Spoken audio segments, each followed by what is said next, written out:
গাজৰ খেতি কৰিবলৈ এনেকুৱা ভেটি এটা বনাই ল'ব লাগে। ভেটিটো 1 ফুটমান ওখ হ'লে ভাল হয়, তাতকৈ অলপ কমি গ'লেও একো আপত্তি নাই। পৰাপক্ষত অলপ ওখ ভেটি এটা হ'ব লাগে যাতে পানী জমা নহয়।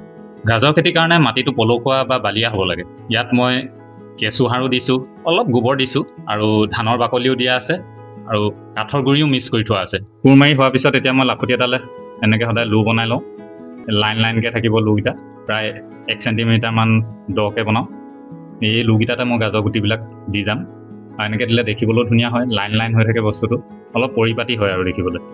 আজি বজাৰৰ পৰা খোলা গুটি নাপালোঁ, সেইটো কাৰণে পেকেট এটাকে লৈ আহিলোঁ। মই প্ৰায় খোলা গুটিয়ে দি দিওঁ, সেই খোলা গুটিবোৰ দিলেও হয়। এতিয়া এই লোৱে গাজৰ গুটিবোৰ দি যাম, অলপ সেৰেঙাকৈ দি যাম। গাজৰ গুটিবোৰ বৰ সৰু, ভালকৈ দিবলৈ অসুবিধা হয়, জেগাই ডাঠকৈও পৰি যায়।